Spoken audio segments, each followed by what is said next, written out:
इधर 2 दिवसीय असम दौरे के आखिरी दिन कांग्रेस की राष्ट्रीय महासचिव प्रियंका गांधी आज विश्वनाथ और शोणितपुर जिले में प्रचार कर रही हैं।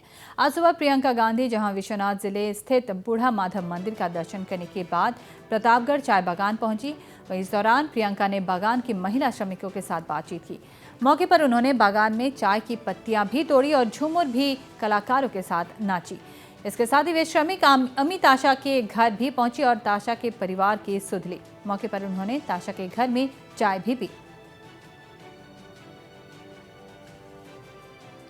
चाय के बागान के जो मजदूर हैं उनसे मैंने बात की और इनसे भी बात की और दुख ही होता है देख के, क्योंकि देखिए ये काम पूरी निष्ठा से कर रहे हैं। सुबह उठते हैं, धूप में जाके बागान जाते हैं और अपना काम करते हैं घंटों के लिए, बच्चों को घर पे छोड़ते हैं। ये भी एक कंपनी में काम करते हैं जो यहाँ रहते हैं, इनके भी छोटे छोटे बच्चे हैं। तो दुख तो यही है क्योंकि ये सब कह रहे हैं कि देखिए महंगाई बढ़ती चली जा रही है, हमारी कमाई नहीं बढ़ रही है, हमारी कमाई वहीं की वहीं है। हम चाहे कितना भी करें, हम अपने बच्चों को पढ़ा नहीं सकते अगर एक दिन हम काम पे नहीं आए तो। और मैं तो यही कह सकती हूँ कि कांग्रेस पार्टी ने जो कहा है कि पूरी कोशिश करेंगे और उन्होंने कहा है कि 365 की जो दिहाड़ी है वो मिलेगी, वो उस पर हमें कायम रहना पड़ेगा, हमें कायम रहना पड़ेगा और एक वादे की तरह नहीं, उसको एक तरह से गारंटी करना पड़ेगा, क्योंकि जो स्थिति है वो ठीक नहीं है और सुनवाई भी नहीं है। हर चीज़, पेट्रोल, डीजल, गैस के सिलेंडर, हर चीज़ के दाम बढ़ रहे हैं और वो सिर्फ इनके लिए तो बहुत बड़ी आपत्ति है, लेकिन जैसे आप हैं, आपके लिए भी आपत्ति है, सबके लिए है। तो मतलब अब समय आ गया है कि एक ऐसी सरकार आए जो जनता की समस्याओं को समझे और उनको सुलझाने की पूरी तरह से कोशिश करे दिल से।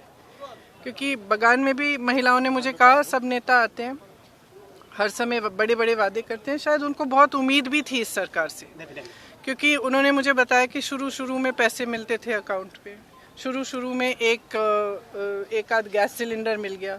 अब वही गैस सिलेंडर अंदर यहाँ पे भी, यहीं इनकी रसोई में भी खाली पड़ा है। 800-900 रुपये किसके पास है कि गैस सिलेंडर भरवाए? तो मतलब उम्मीदें थी, उम्मीदों को नकारा गया है, बड़े बड़े वादे किए गए हैं, वादों पर अमल नहीं हुए हैं और स्थिति ये है कि देश में गरीबी बढ़ रही है।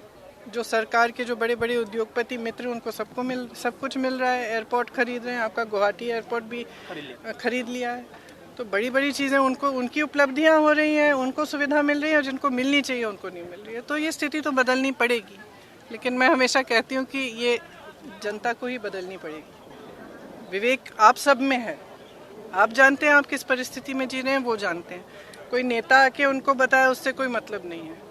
हम तो सीखने के लिए आते हैं, देखने के लिए आते हैं कि हम क्या कर सकते हैं, लेकिन अधिकार आपको सरकार ने, मतलब लोकतंत्र ने आपको अधिकार दिया है, वोट का अधिकार है, उसको इस्तेमाल करिए ठीक ढंग से, क्योंकि नहीं तो क्या बदलेगा। पहले बताओ।